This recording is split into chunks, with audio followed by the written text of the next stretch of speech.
Okay, thank you. We have started the recorder so that this is the thought here is we're going to record this and then post it online for others at a later date.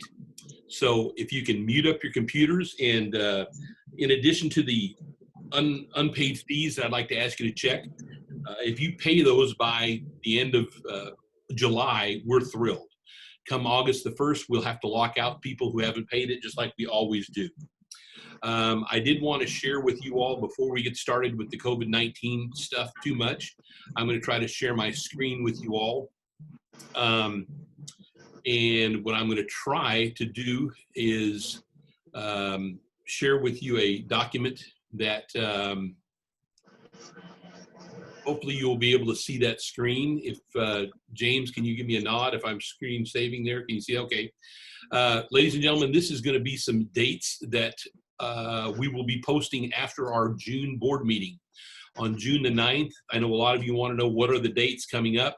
If you want to take a screenshot, this is as of 10:05 on June the 3rd, the best dates that I know for our district instrumental solo and ensemble contest. Notice there's been some change of sites. Putnam City High School is going to do a contest here. Santa Fe gave that away. We're also adding a Deer Creek solo and ensemble contest in that area.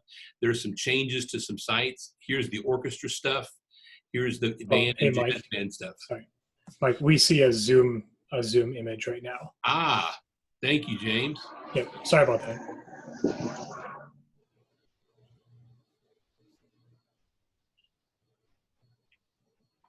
I don't know why that's not working, James, but we'll work with that out here in a second here.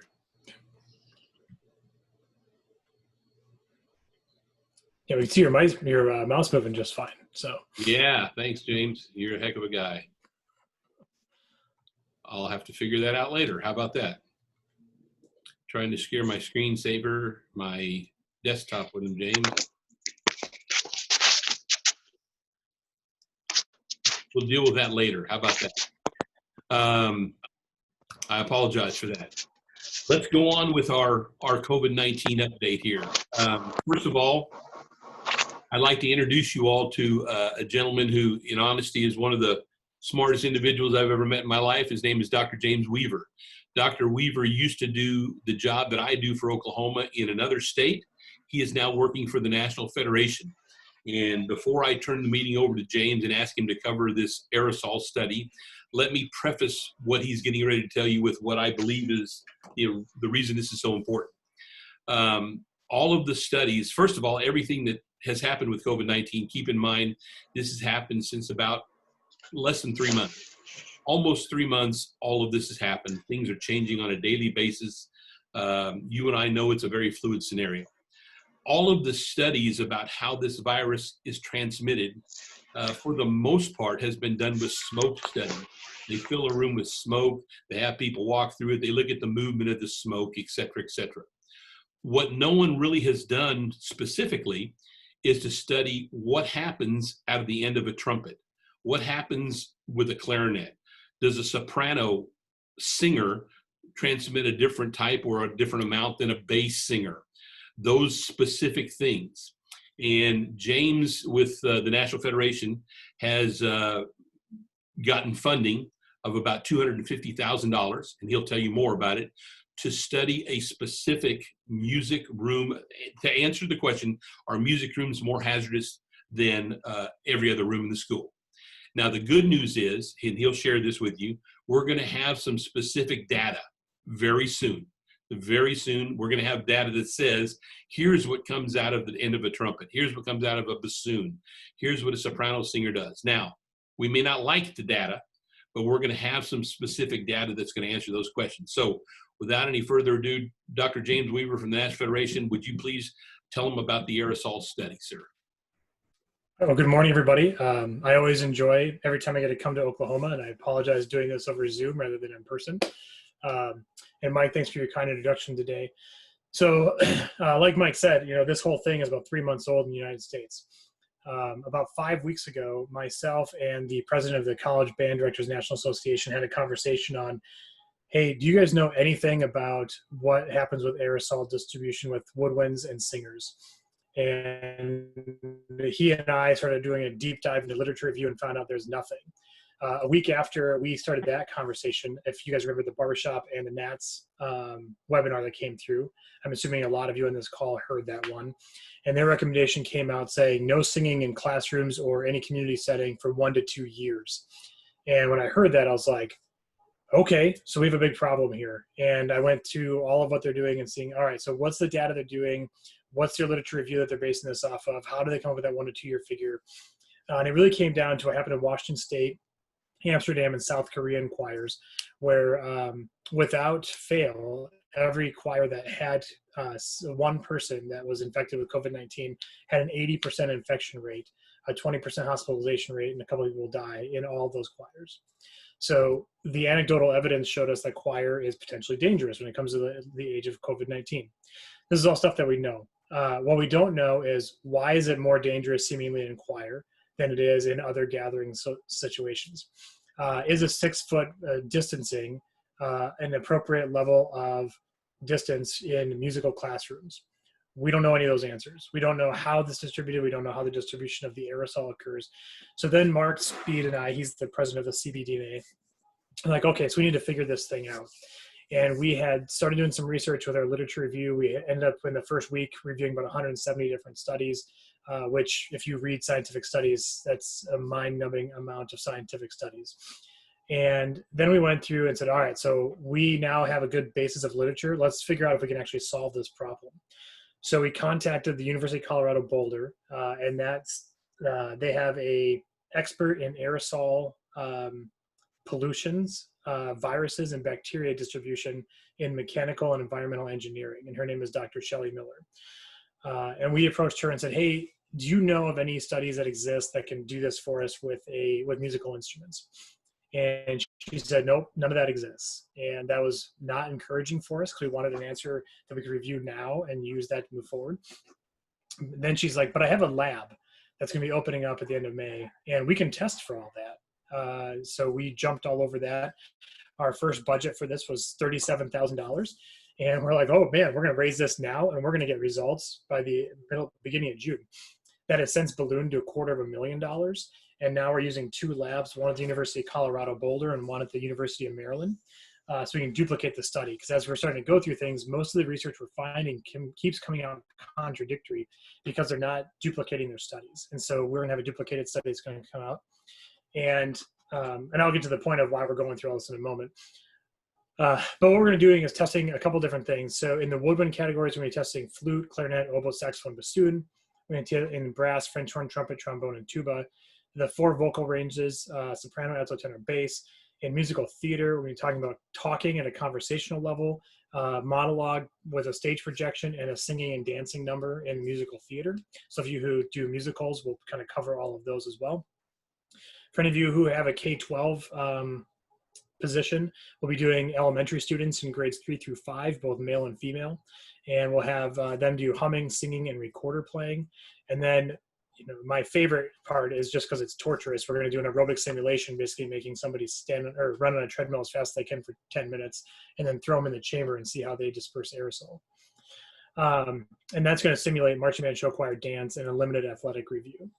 So what we're doing with all of this is trying to find out, one, how is aerosol out of the human body distributed around a room in different activities?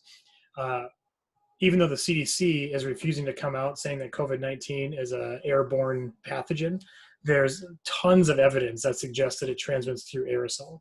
That's one of the reasons why the CDC came out last week and said that their 6 foot distance probably is inaccurate and 8 foot is more accurate for distancing. But they're not changing their official guidance. So our official guidance in the United States is still 6 foot. So there's a lot of evidence that shows that it is distributed through aerosols. Because of the size of the virus, it being 1 nano something, whatever the scientific term is for that, but 0.1 nano whatever. It's very, very small. It's 400th of it's 1/400th of the size of a human hair. So it's very, very tiny. And with that size, there's a lot of evidence with previous studies in aerosol and viral spread that shows that the aerosol can really carry this virus at that size.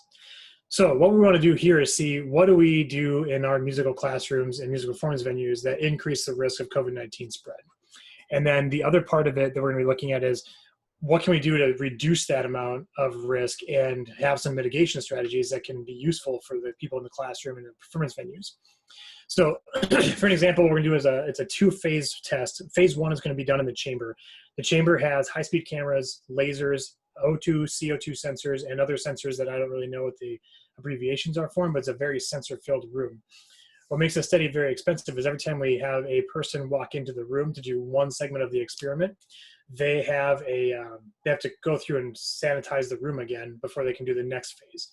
And in our experiment, we have all those people I mentioned going through the testing chamber, and then we're going to be doing several mitigation experiments as well. So for an example, for the chamber test, we're testing the wind defender for the flute, which is an embouchure cover.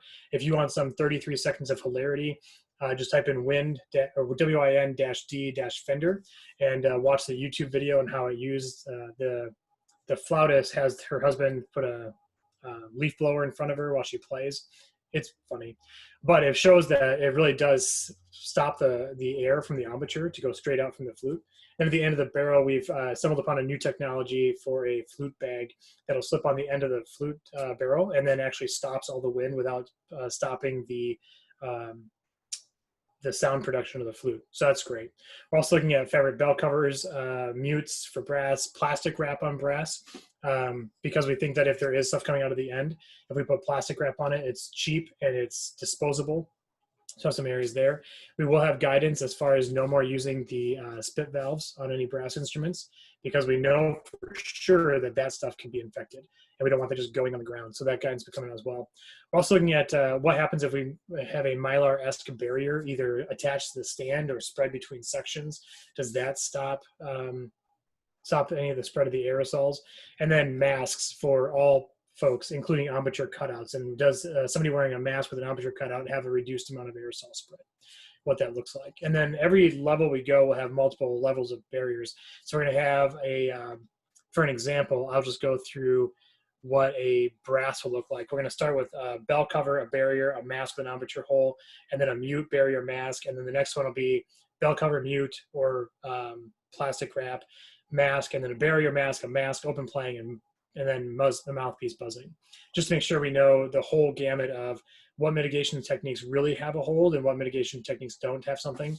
That way we can go to you guys as music educators and say, all right, if you add these layers, here's the maximum level of protection you get.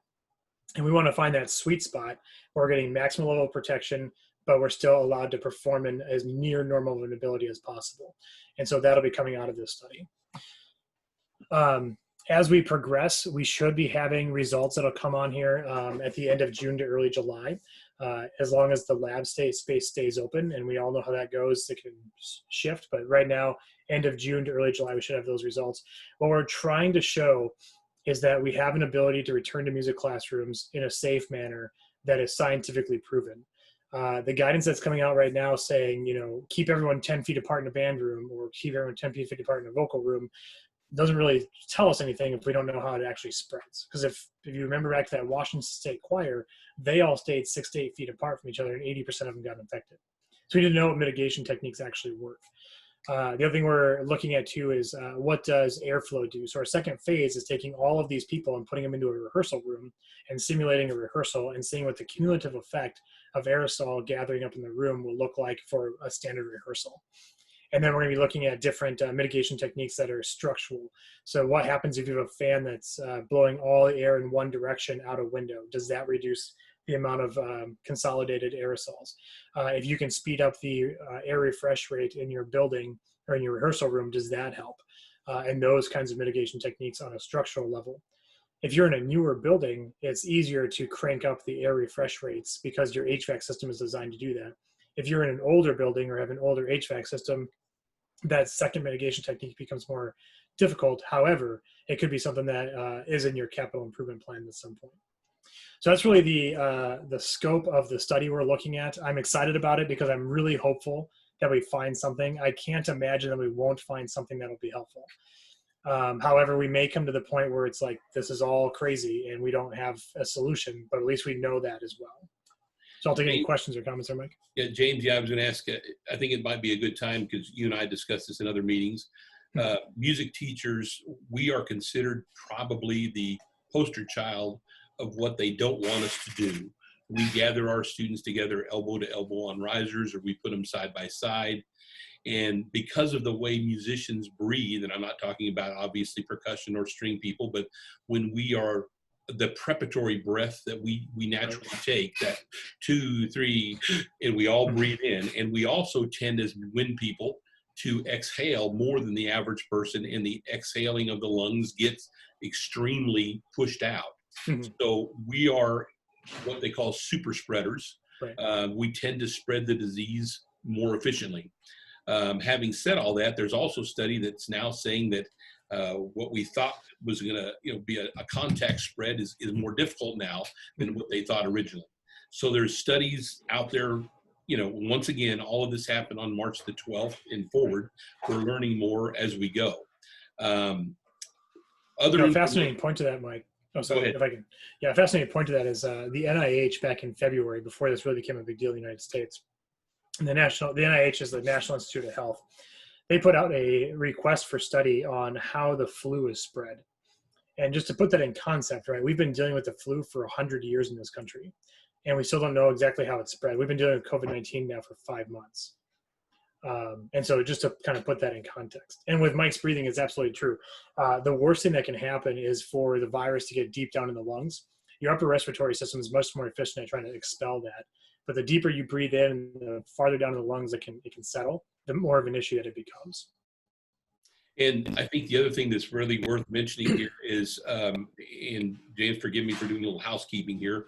I think it's important that the music teachers understand what happened here in our building back in March, and the decision made to suspend those activities. My boss, Mr. David Jackson, we were literally coming out of a meeting at 9 o'clock with all of our officials who were supposed to be doing basketball games. All of us here in the office were going out to cover basketball games. We get to do that. So we're sitting here in our little shirt and ties getting ready to go out. And the report came out that the Thunder players had a team that visited Oklahoma who worked out at one of our member high schools, as I'm sure all of you know. That person was then decided, oh my gosh, that team, the school that he worked out at, is coming to the basketball playoffs up in Tulsa. We started receiving phone calls from parents who said, stop the bus, don't let them get to our city limits. We started getting legislators involved, people calling. My boss had talked to all the health organizations here in the state. They assured us that there was a very small chance that anyone could be gaining any illness from this, and we were charging along as if everything was going to be fine. About 10:30 that morning, we did receive a call from a government health agent here in Oklahoma who advised my boss, Mr. Jackson, that we should stop the basketball playoffs. At that moment, I asked Mr. Jackson, I've got 3 music contests going on right now. What do you want to do? He said, stop them, send them home. And if you happen to be one of those people who are at that contest, I apologize. The contest managers did just what I asked them to do. They sent you home. I know it. Hey, we're already there. Why are we going home? I'm just telling you that's what the boss wanted. A few days later, our board of directors, and many of you all work for a school board, a board of people that make decisions. Our board of directors voted to cancel the activities for the remainder of the year. So that is why we did not have any state contests or anything like the state orchestra people. They got theirs in February. They were lucky. The rest of us, we missed out on all of our state stuff. Now, the importance of that is basketball pays the bills at the OSSAA. We, of course, lost out on some revenue there to the safety of the kids. In the music world, we lost a whole bunch of invoice money coming in. We are financially in a weird scenario here at the OSSAA, which I'll talk about that a little bit later. But it's important to know that all of that happened in a matter of about 30 or 40 minutes to pull the plug. And then a few days later, we pulled the plug on the activities. Our board of directors chose to do that. And also our board of directors was the ones that had a meeting, and we served at the pleasure of our board. They directed us to come up with a phased in process of how we can get back to return to learn.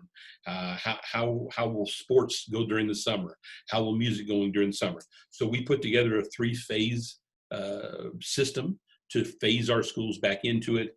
And as I'm sure you probably heard, a week and a half ago, we had a meeting and they voted 7-6 not to implement those because they felt like a one-size-fits-all doesn't meet the needs of the schools in the state. What works good in Oklahoma City may not work in Cleveland, Oklahoma. So why not let the Cleveland people determine what's best for them? And so that's kind of what's happened as far as our phasing in. We did not pass our guideline, our mandates, or we wanted them to be policies or mandates. We changed them now to guidelines, and they're posted on our website. You can feel free to look at them. James is also, and James, I don't know if you can share your screen. I'll try to share mine in a minute, but James has got some National Federation marching band guidelines that he or I are getting ready to try to share with you. They've come up with specific recommendations for marching band only, and we're going to get some other stuff here. James, if you want to try to take a crack at that, go ahead.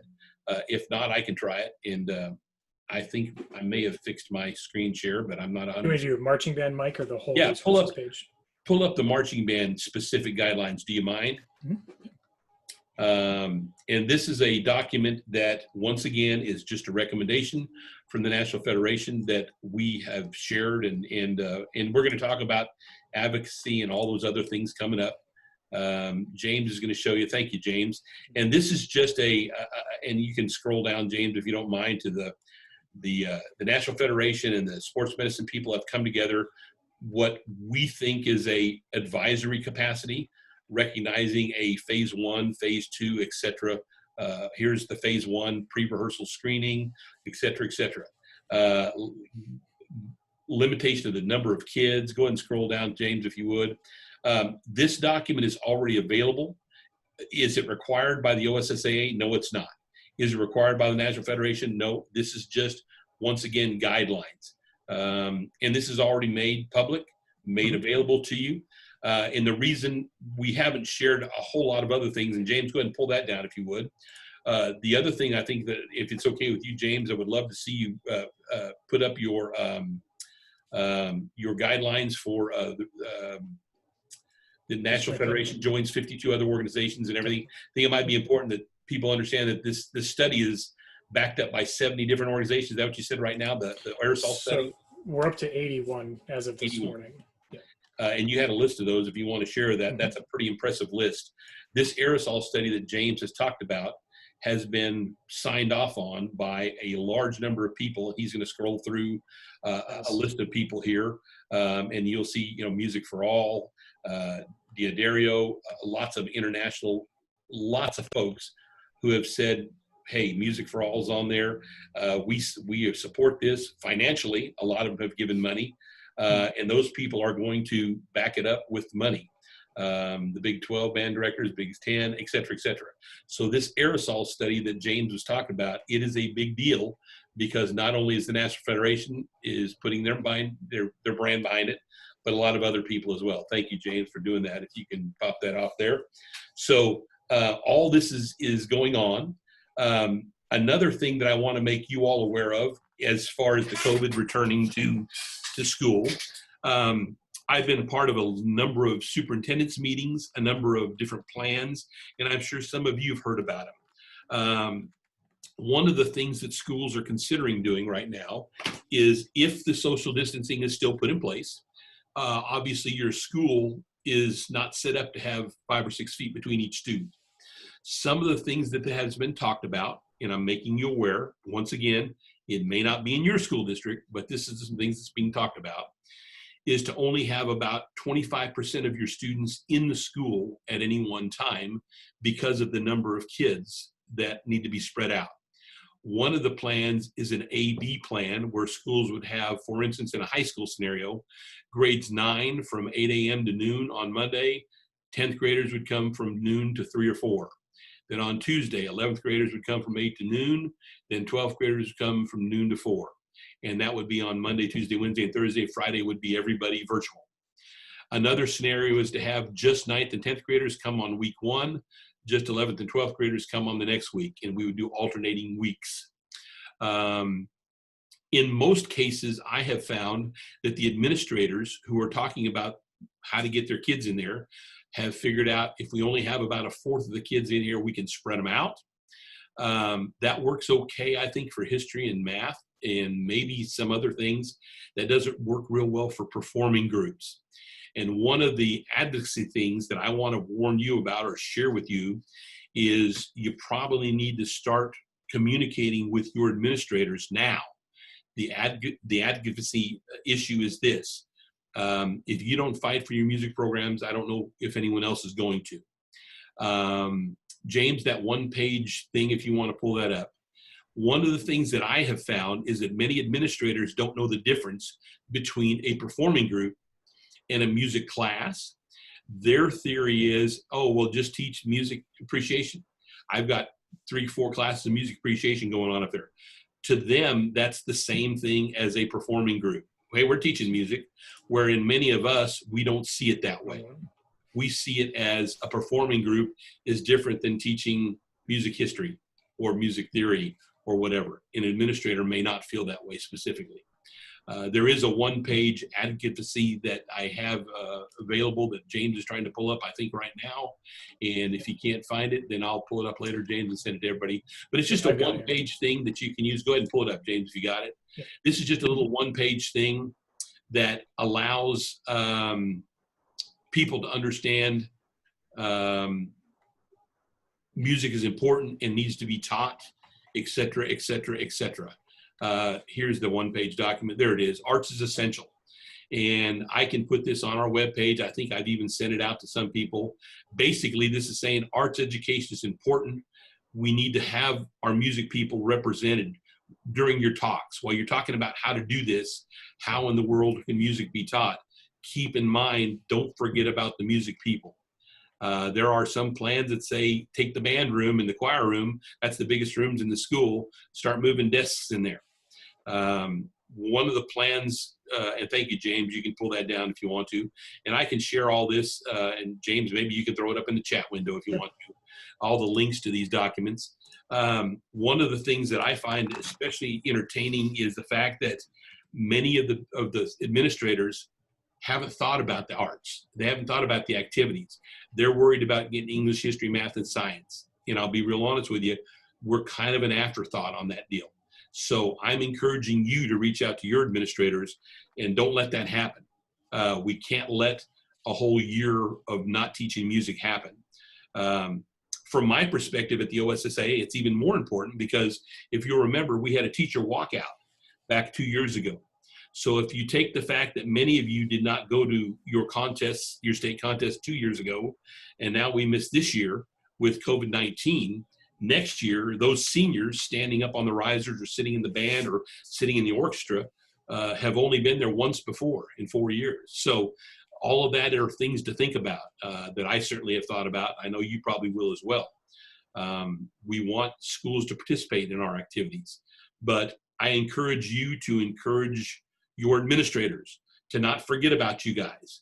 And I'm not going to sit here and try to sell you on how important music is. We all know that. I'm not sure the administrators know the difference between a music history class and a orchestra or a marching band or a choir. They don't see it. They see it as teaching music. So the performing groups might suffer a little bit. Two other things I want to address is the bands in choirs and orchestras traveling on buses and what the latest CDC recommendation is. And I don't know if you're aware of this or not, but the CDC has recommended when you use a bus to transport kids, and this would go for transporting them to school, that they say every other row is to be used, and then alternating this kid on the left side of the seat, this kid on the right side of the seat. So where it used to take you 5 buses to get your band to the football game or your orchestra to contest or to your choir, it's now going to double in number. And as you know, if they follow those guidelines, we can hardly get enough buses already, much less how are we going to get twice the number of drivers. So when you look at the number of buses who are needing to be transported, I think that's going to be a big issue, just getting them to school. The other recommendation a lot of schools are going with are keeping kids in a pod, a group of students of 15 to 25 kids, and those kids would remain together all day long on your A-B scheduling. The teachers would move from room to room as opposed to students moving from room to room. Lunchroom would no longer be operating. We would bring food into the school to keep kids from gathering in the lunchroom. These are some of the things that are being talked about on the national level. I encourage you all to ask your own administrator and your own school board about what you're going to do. Could we still teach band and choir and orchestra under those circumstances? I guess we probably could, but it's certainly going to be different than it's been. The other thing that I want to just give information out is I'm on a committee, along with a few of you I know are on it as well. The State Department of Education is putting together a committee to form a document, to come up with a return to learn, so to speak, document that they can give to schools. It's probably not going to be a you have to do this kind of a thing, but as you know, our governor has an opinion on how things should work. Our State Department of Education people have an opinion on how things should go back. We're going to get lots of different opinions, and I'm on a committee that's meeting for the first time Friday to try to put together this document for Oklahoma. Missouri has already put one together and put it out there. It was from their state school board association. The interesting thing that caught my eye was the normal things that you would expect, separating your kids. They recommended that students and teachers have distance. They recommend no sharing of any materials. Obviously, if you're a vocal music teacher that was passing a piece of music out and using it for the second hour and third hour, they recommend you have to buy a piece for every single person, no sharing of that stuff. But the thing that really caught my eye was the audience rights, the audience recommendations. They recommended no more programs that you hand out because those paper programs get passed around and things like that. They recommended the seating capacity for an indoor arts event to be every other row and 3 seats between each person. So for instance, if your auditorium seats 1,000 people, then what that would mean is every other row would be used. So we're down to 500 we're down half of the auditorium right there. And then every 4th row, we're talking about using about a 1/4 of that, so your capacity goes from 1,000-seat auditorium to only being, if you're using these guidelines, to only having about 200 or 250 people that can sit in there and listen. That's all the way back to the back. They also recommend 20 feet between the choir director and the first row of the choir. Masks should be worn by all audience members, things like that. Those are the kind of recommendations that are coming out. Are every school in Oklahoma going to follow those? Couldn't tell you. I'm just telling you that those are the kind of things that are being talked about right now in May and June for the future. So I'm just an orifice of information. I'm a conduit giving you all, the teachers of Oklahoma, an insight as to what is being spoken about, what's being talked about. And I do assure you that any of these documents that I've referred to, I know James has already stuck some. If you click on the chat window on the far right-hand side, you'll see some things that James has already posted, some of the things we've talked about. Anything else I've talked about, I will share with any of you all by sending me an email. Hey, Mike, can I have a copy of that Missouri study? You bet, I'll send it to you. Can I have a copy of the advocacy? Can I have a copy of the thing that James is talking about, the aerosol study? I'll be glad to share all that with you. So that this meeting doesn't last a billion years. One of the things that I promise you is try to get you in and out of here within about an hour. I'm going to say 1 or 2 more things, and then I'm going to open up for some questions. And that's always dangerous when you have 300 people on board. And so I'll ask you all to kind of think through your questions and listen closely. One other thing I wanted to tell the marching band people, or for everybody. First of all, marching band people, we have a new video that we're requiring you to watch this year, as opposed to watching the heat acclimatization video that the coaches watch. We now have a video called Band Safety. It is specifically written for band directors about, and it doesn't just cover heat. It covers things like weather and heat, cold, lightning, et cetera, et cetera. So we're requiring you this year to watch that video as opposed to the regular heat acclimatization video. It's a little longer, but we feel like it better addresses those issues. So anybody dealing with marching bands is supposed to watch that before dealing with them. It's a National Federation video, by the way, that James put together. The other thing I want you to hear very loudly and clearly is at this point, as of 10:38 a.m. on the 3rd of June, we at the OSSAA are trying to do everything, one, to have a fall. We know we lost the spring. Summer is not as important to us because the school activities is what we're trying to preserve. Everything we're putting in place is to try to preserve having a fall. We are proceeding forward right now with the idea of we are going to have a fall. I have dates for music contests. We have all the things in place that we would normally have. Could that change? Absolutely it could, in the drop of a hat. But right now, our direction from our board of directors is come up with policies to answer questions like if Carl Albert is supposed to be playing a football game at Guyman and they have an outbreak, one of those schools has a COVID-19 outbreak, what are we going to do? What's the policy when we have a state jazz band competition and one of those bands can't show up? When we have a head-to-head between athletic teams, do we flip a coin? Is it a forfeit? All those things that no one has thought about, we're dealing with. And the last thing I will say is about the finances of the OSSAA. We currently have figured that we believe due to, we learned a lot through this pandemic. One of the things we learned is all of those trophies that we make and we hand out in April, they make them in October and they sit on a shelf. Midwest Trophy does. So every one of those outstanding bands and sweepstakes trophies that have the date on them, we get to eat those things. Now we're going to try to repurpose them, but all those medals that say Class 5A baseball champ, 5A, that's engraved on the back, we get to eat those. We bought them, whether we like it or not. We didn't get the activity, but those are created in September and October, and they sit on shelves. It looks to around $1 million is about what the OSSAA is going to lose from not having our activities. We do have some reserve funds, and we can last for some time, but I'll be honest with you, we need to have a fall. We need to have a football. We need to have cheerleading. We need to have cross country. We need to have a marching band season. We need that stuff to come in from the association's point of view, talking about. But from right now, we are planning on business as usual. We're planning on having contests. We're going to have to make some, will we have to make some changes? Possibly. Some people think that here it is June the 1st or first week of June, things are less stringent than they were a month ago. And in July 1st, maybe they'll be even less stringent. And there are some people who say come August the 1st, we're going to be back to business as usual. I can't answer how you can tell kids you have to be 6 feet apart, but yet you're going to let them hit each other on the football field. I don't have that answer, but I know those are things that we ask ourselves. Why can't we have our choir or our marching band or our orchestra meet, but you guys can get in the weight room and slap each other around and sweat on each other, et cetera. And, you know, those are the answers that every school district is going to have to cover for themselves. I don't have that answer, but I can tell you as of right now, we are charging forward with a normal year as of right now. That's what our plan is.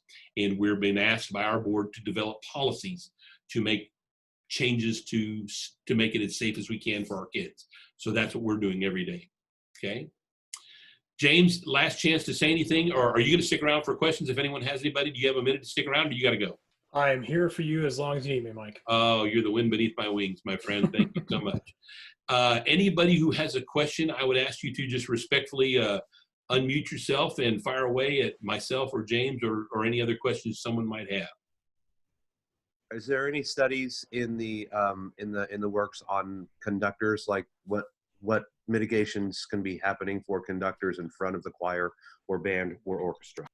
So one of the things sorry, Mike, do you want to? Well, no, I was going to just say the only thing I'm aware of, Darren, at this point is of course, I watched the NAT study that everybody refers to. That was the one that says you can't sing for 2 years. The only recommendations I've seen in paper were supposedly conductors wearing a mask, Darren, was one of the things that was recommended. I did see a guideline saying distance between the first row of the conductor and the first row in a choir, and it was more specific to choirs than bands, was to be 20 feet. And they recommended wearing a mask. They also recommended sometimes putting up some kind of a plexiglass. I think one of the reasons that is because we have determined, or it's been determined, that the louder we speak, the more we project aerosols. But that's the only one I'm aware of. James, are you aware of anything else specific for choirs or conductors?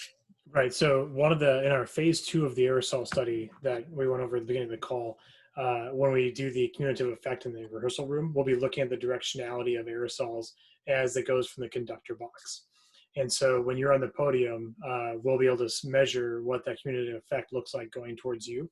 And we'll have mitigation strategies we'll test in there, including masks, some sort of transparent barrier, whether it be plexiglass or mylar or something that can stand up there. And so we should have some information for you later on in the summer about what we can do to help protect conductors. Mind you, this is only for inside of a rehearsal room. When you're outside in the marching band, that doesn't relate. However, one thing we have been finding a lot of studies on, it is safer to be outside than it is to be in a building. And so there's a little bit of extra safety involved being outside the marching rehearsal there is inside the building, in the band room or the choir room.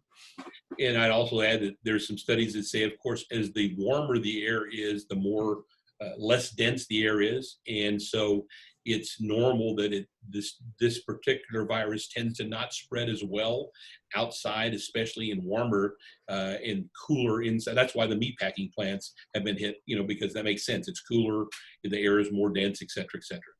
Yeah, the study that Mike's referring to is that there's a good study that shows that the higher the temperature and the lower the humidity, the less far aerosol can travel, means the less the virus can travel. The cooler and the more humid it is, the farther it can travel out. And that's why spring and fall appear to be particularly dangerous, because they're your cooler temperatures with more humidity. And I know it gets a little bit warm in Oklahoma in the summertime, so it's a good thing for you guys as far as that goes. I know there's a bit of sarcasm, it gets really hot down there, but that is a good thing for this. And then UV light is also exceedingly good at killing viruses. And so the more UV radiation we have hitting the surface of the planet, the less good it is for the COVID-19 virus as well. Anybody else who has a question would like to open up? I've got a Becky question. asked about the testing lab. I can answer that real quick. So the lab itself, the chamber, fits about 3 people in it at a time. But the rehearsal space we're going to be using, they're going to be creating a mobile lab in the UC Boulder band room. With the lasers and all the sensors in there. So that'll be the size of anything. And the only thing will be restricted on that will be how many people the University of Colorado Boulder allows in a room at a time.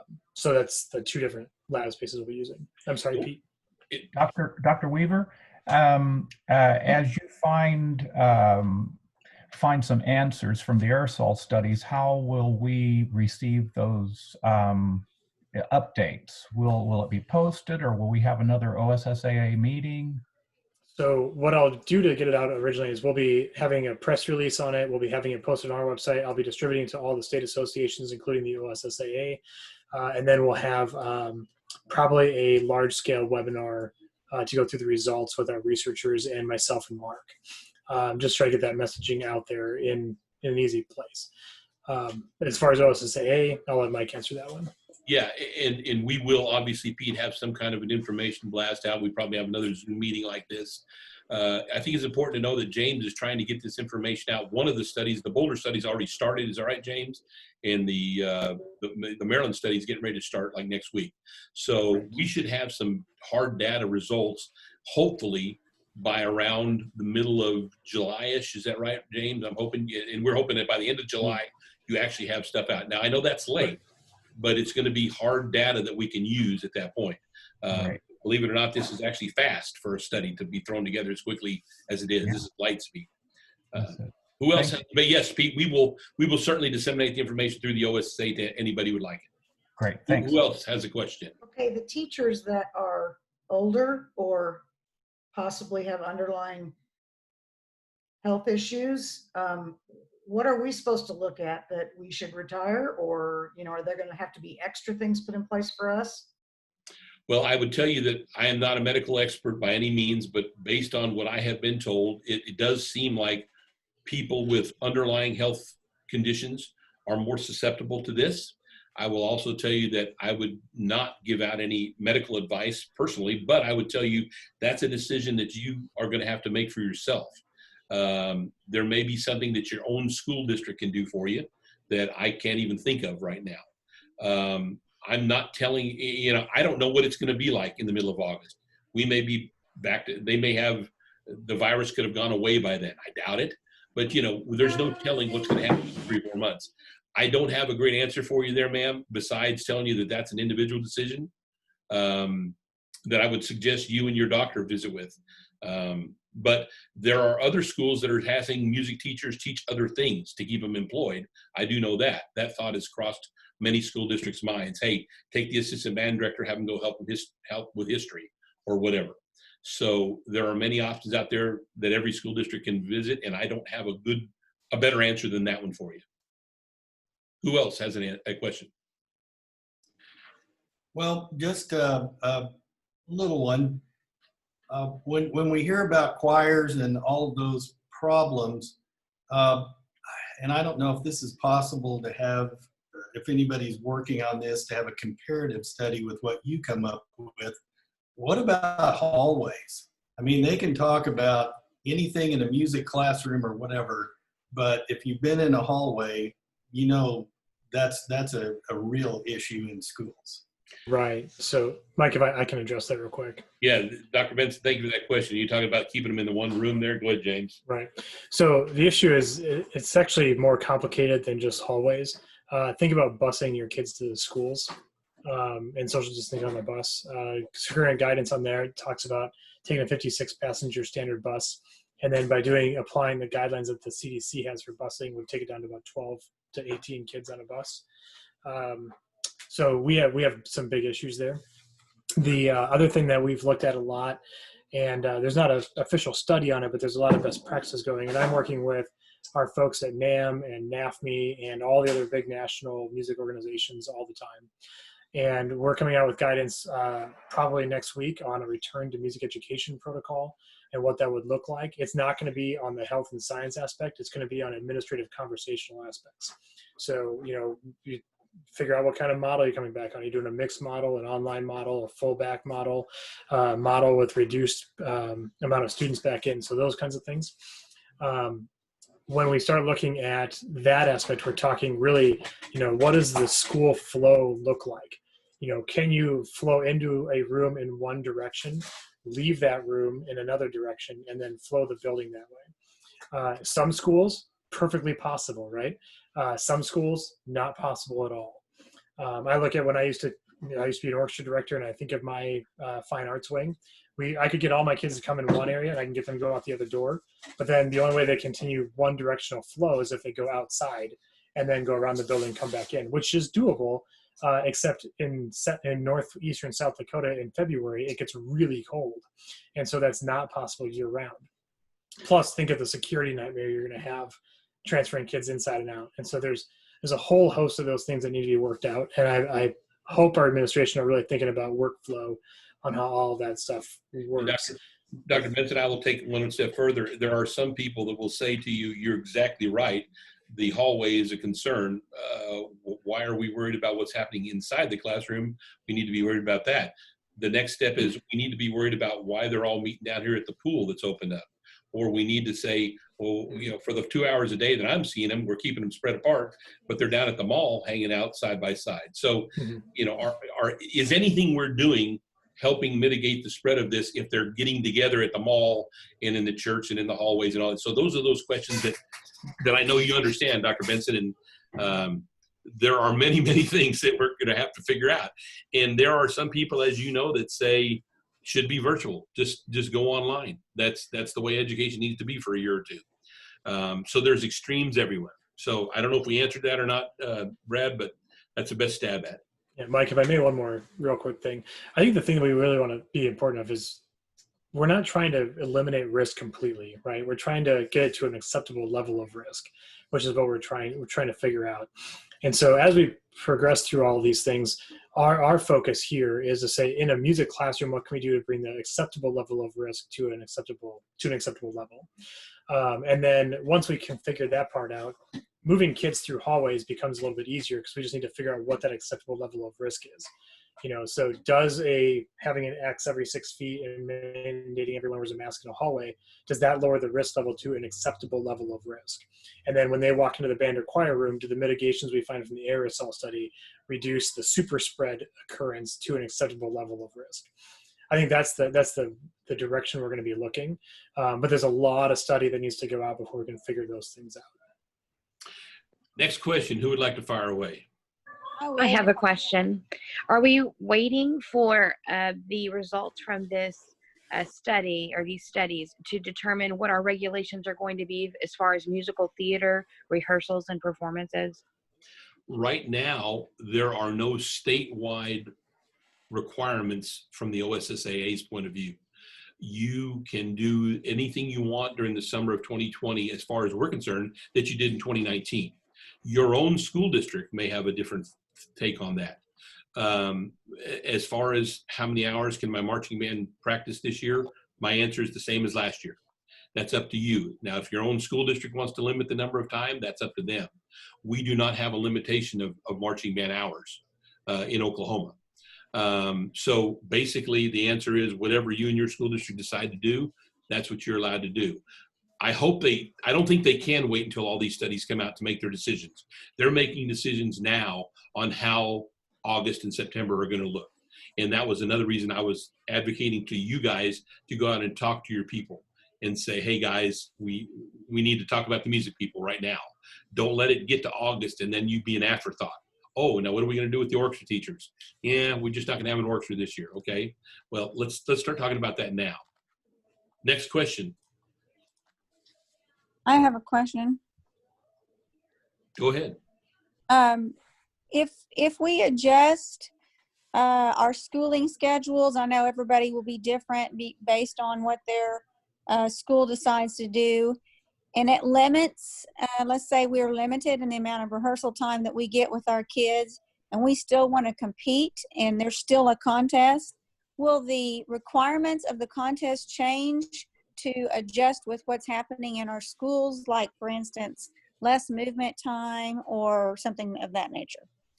It's a possibility that could happen with our regulations. I will tell you this, as a regular practice, I always try to inform judges that I'm with, like during the state contest, of any unusual things that happen. For instance, on the year of the teacher walkout, I was telling our judges who are getting ready to judge the bands and choirs, hey guys, let me tell you what's happening here. I wanted to let you know we have a walkout. Many schools haven't seen their kids, et cetera, et cetera. Is it a chance that we could change those guidelines? You bet. By board policy, we'd have to get our board approval of it. Our regulations right now say there's a minimum movement for marching bands and things like that. As we get closer to starting school, I'll have a better feel for that kind of a thing. And I don't have any problem suspending minimum movement, reducing minimum movement, making some suggestions like that. I don't have any problem making those suggestions. It would have to be board approved, because they're the ones that approve our policies. But I think that's something that certainly could be considered. Do I want to do that now on June the 3rd? Probably not. Let's wait and see what happens. But I'm not saying it could not be done. Okay, and just along with that, we had a meeting with our superintendent, and he mentioned that, there's a possibility of the thought process of fast tracking football season and just playing maybe district games, so maybe basketball can get some games in case we were to have to quarantine again. If that were the case, would that also change our schedule, or would we be just sticking with the same sort of schedule? I know you probably don't know the correct answer to that, but have you heard those sort of things? Oh yeah, we talk about it every day in our office. We matter of fact, at 1:15 every day, this entire staff sits down and we talk for this, going over those exact scenarios which you're talking about. We've talked about getting rid of the first three football games in most schools are non-district games. Talked about getting rid of all that and letting them start with district games, and that way have a 3-week period of time. We've talked about being done with football by Thanksgiving. We've talked about every scenario that you can think of, I think. We also check with all the other 50 states. We don't try to reinvent the wheel. Other people are doing the same thing. No one knows what's going on. That's the best answer I can tell you right now. We're guessing. We're trying to put together policies to explore every one of those things. And please, I'm not asking anyone to feel sorry for the OSSAA. This is our job. This is what we're supposed to do. We signed up for this, and we feel like that's our role. We're going to do the best we can do to look at every one of those scenarios. But as of right now, nothing has changed as of June the 3rd. Thank you so much for all that you do and for answering our questions. That's fine. Who else has a question? I do. I know they're talking about, been floated that they're moving football to probably spring. Would marching band do the same thing if that comes about? In Oklahoma, I can almost assure you that football will not be moved to spring. That may happen in some other states. And my feeling right now is if they ask Mike Plunkett's opinion, I would not want to move that to the spring for 2 or 3 quick reasons, Carl. And I'm not saying it's not a good suggestion. I think most band directors, when they get done with marching, they want to put it away and get into concert band season. Most, not everybody, but most want to put that away and go into the next thing. To string that marching band on into the second semester, I think we're putting too many cooks in the kitchen at the same time. That's Mike Plunkett's opinion. I wouldn't recommend that personally. However, I have not heard anybody in this building talk about moving football in Oklahoma to the spring. I've heard it in other states. We've also talked about other activities that could be played in the fall versus the spring. Golf. Why can't golf be played now? Why are we waiting that? Football, baseball. Can football? We've talked about all those scenarios, but I have not heard, Carl, the idea of marching band being pushed to the spring, and probably would not recommend that personally. Next question. I'm not sure if it happened for everyone else, but the audio kind of cut out on mine when you mentioned CDC recommendation for bus travel. What would the OSSAA recommend whenever it comes to traveling to a contest? Well, I think we're going to have to wait. Lance, I'm going to give you the best answer I have on June the 3rd. Right now, I don't think we're going to have any recommendations for August. Come August, we probably will. Things are probably going to change the next 2 or 3 months. The CDC regulations were recommending every other row and then diagonal, like, left side of the seat, right side of the seat, all the way back. That does double the number of buses you're going to need. And I understand that when you all are taking your bands to away football games, that's expense. The OSSAA currently doesn't have, we're working on some recommendations for buses. And that's something I think you can expect come the beginning of the year. But right now, I would have to say we don't have anything that would argue with the CDC. We'd probably say their guidelines are something that could be considered. Would it be a requirement? I don't see any of these things being requirements more than just recommendations, guidelines. I could be wrong, but our governor could make that choice. Our State Department of Education could make a rule that overrules the OSSAA very quickly. So we have people that are above us. If the governor decides to make a rule tonight that says there will be no more than 20 kids on a bus, doesn't matter what the OSSAA says. The governor's rule has to be followed. So I'm just being honest with you, Lance, how that works. So that's the best answer I have as of June the 3rd. Awesome. Second to that, someone else mentioned over here in the chat box, I had the same question. In the event that maybe we can't travel to a contest, is there the possibility of using a recording or a live Zoom performance for contest purposes? We've kicked that idea around last year for state contest. I think that the best answer I can give you is the politically correct answer of I would consider it, although I would certainly hate to do it. And let me tell you why. Number one, we live in an oral hearing world where in music groups, I don't care how good the recording is. I don't care, because then you got a difference between Mike Plunkett, who's using an AKG 414 microphone, and this guy over here who's using his iPhone. The audio quality is different. Could it happen? Sure. Is it better than not being able to go to contests at all? I guess so. But the other thing that I hate to do is, and please don't take me wrong, teachers, listen closely to me. I was a teacher for 20 years myself. I know how this works. The next time I have a conflict with my best soprano or my best bassoon player, or I have a conflict because I want to go to Chicago, I'm going to ask the OSSAA, hey, can I just send my performance in for state contest? I don't know if I want to open up that can of worms, because once we allow it, it's going to be hard to say, nah, we can't do that anymore. We could do it back in 2020, but not in 2021. Well, you let me do it for then. So sure, Zoom performances are something that could be done, but the audio quality, no matter how it is not the same as sitting inside the orchestra, the room with the orchestra, or the room with the choir. And Mike, if I may, there's a third issue, is the copyright issue with the digital distribution of music. And that's a big barrier to overcome. Just to throw that out there. Sorry, Mike, I didn't mean to. No, please, James, that's why you're here. And there are some copyright issues when it comes to certain things. Now, some of the copyright things have been waived for this COVID-19 currently, but those expire in July, I believe. Isn't that right, James? June 15th. So some of those things, those publishers, Hal Leonard, some of those people have let you do some things. So I would consider it, and I see Amy Pitts put it up there for people to talk about. It's certainly not the same, in my opinion, as actually hearing it. And once again, it may be better than nothing, but it's one of those hard things. It's kind of like being the best surfer in Kansas. That's great, but really, it's not the best thing, So, sorry, Kansas, I didn't mean to take a stab at you. Who else has a question? I do. As a district who hosts first round of All-State, is it going to be up to our superintendent on what we do, or will we know by then something from OSSAA? Thank you for asking that question. I would tell you that the OSSAA has absolutely nothing to do with All-State. That is an Oklahoma Music Educator Association decision. And with all due respect, I try not to answer any questions for Jerry Huffer and OMEA and he tries not to answer any OSSAA questions for us.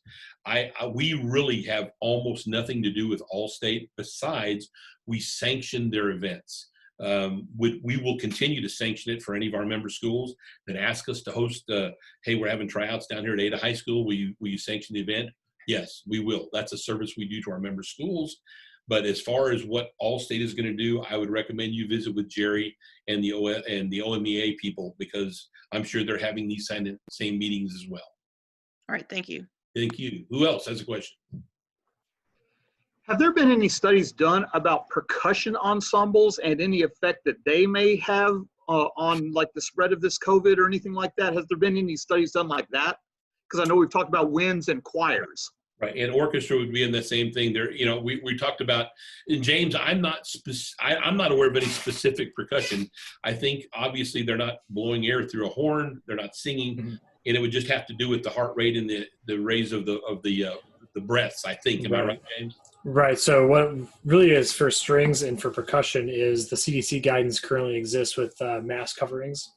And then an additional aspect for shared percussion equipment is ensuring that disinfectant protocols are taken. And we don't want to whatever you do not put bleach on your rosewood bars for any of your mallet things. We just know that's bad, right?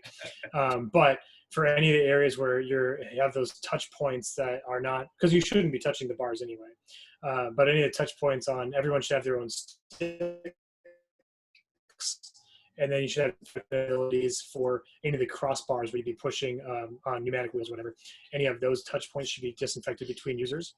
But really the sticks is the biggest thing for percussion is making sure that they have those sticks so you're not sharing those. And then on the string instruments, also make sure that you follow, we have a cleaning guidelines we developed with NAFME and NAM. It's on the resources page I put in the chat. That really goes through a lot of things too. And it talks about how not to damage your instrument while cleaning for COVID-19. And for string players, same thing, don't use bleach on your instruments. We will be having updates to those cleaning guidelines coming up later this summer for what shared instrumentation looks like in classroom environments. It's not designed for that now because when those came out back in late March, early April, it was designed for I've got instruments in my school that need to go out, and I've got instruments out that need to come back to the school.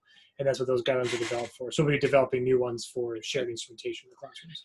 And along that same lines, piano, Right. There's been a big discussion about, choir comes in or band or whatever, student 1 plays the piano, next hour student 2 comes in.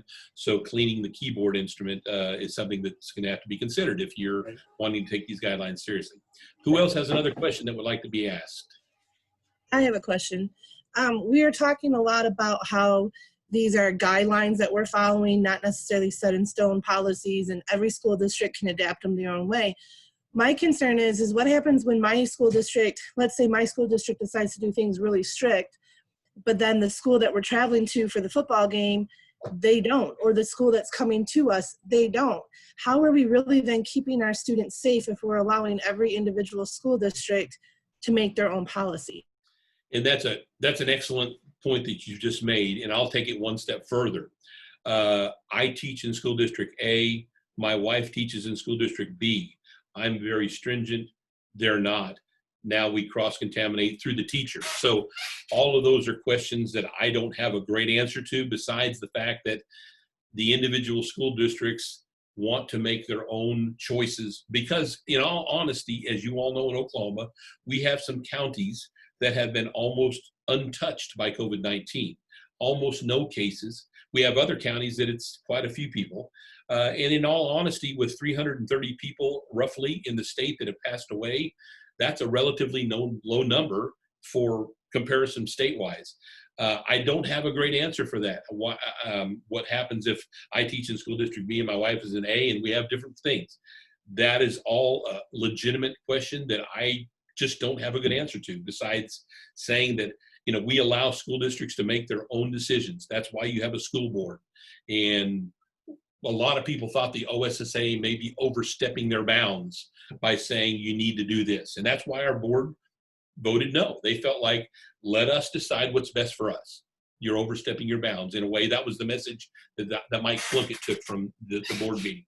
And you know, the cost to each school is going to go up, as you know, when you're talking about your budgets. And this is in a year when they're probably going to cut your budget. You all been through that. You know what that's like. So, you know, guess what? Not as many people in the oil field. Our tax rate has gone down. Hey, teachers, we're going to cut 3 or 4 or 5% of your budget. We've all been through that before this. Well, on top of that, now we're going to put more requirements on you guys. Hey, you got to clean that. You got to buy more music for your kids, all that stuff. I get it. I want you to know I was a music teacher as well for 21 years. Not saying I was a good one. I'm just telling you, I know what you're going through, and I haven't lost that perspective. I hope I never do. But I don't have a good question for you, ma'am. I wish I did. Who else has a question that we'd like to ask?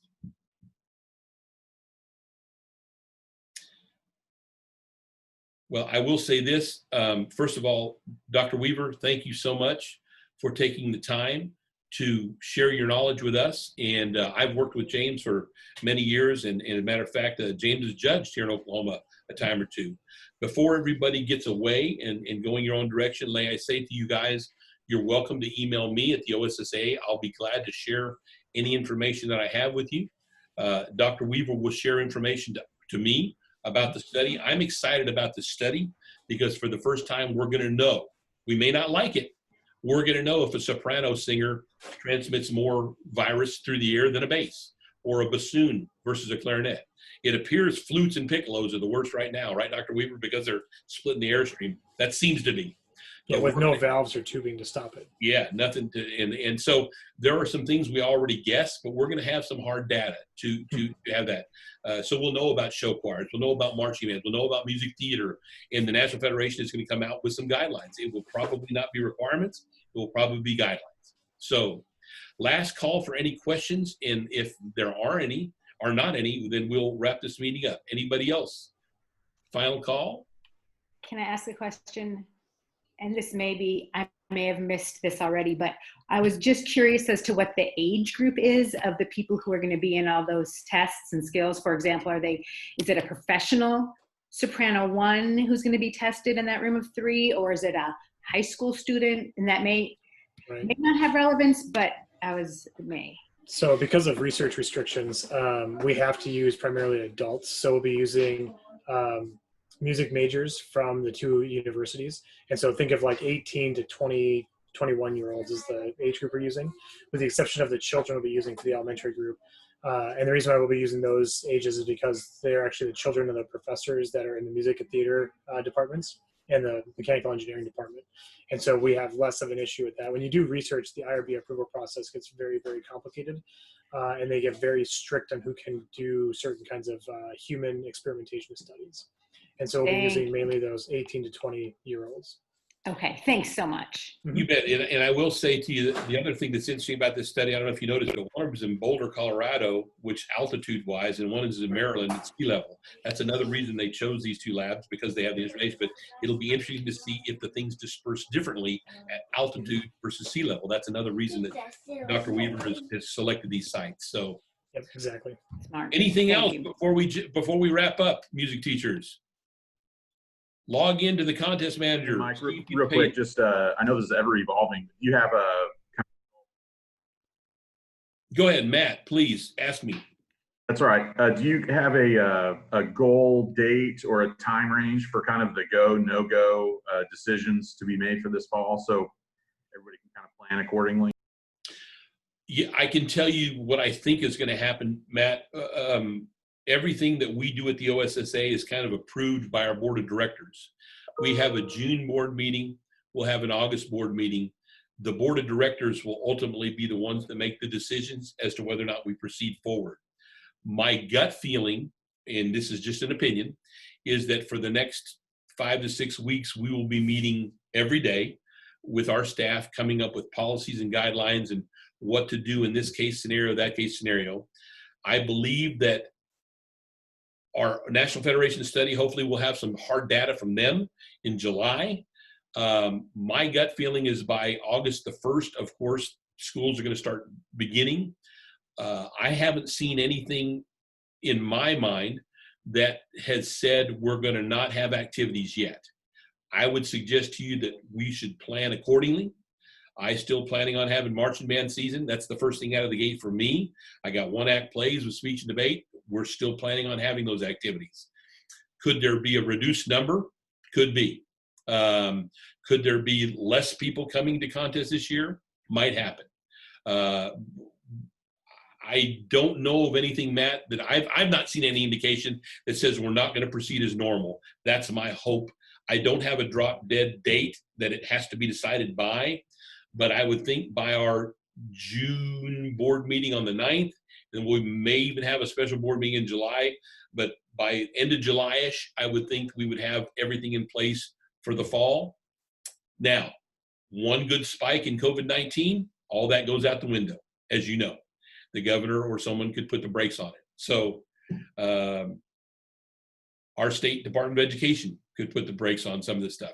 I'll know more after this meeting of the committee that I'm on Friday, and I'll try to disseminate information out to you guys as I find it. That's the best answer I've got, Matt. I'm sorry, that's not a good one. That's all right. I know there's not a correct answer right now. Yeah.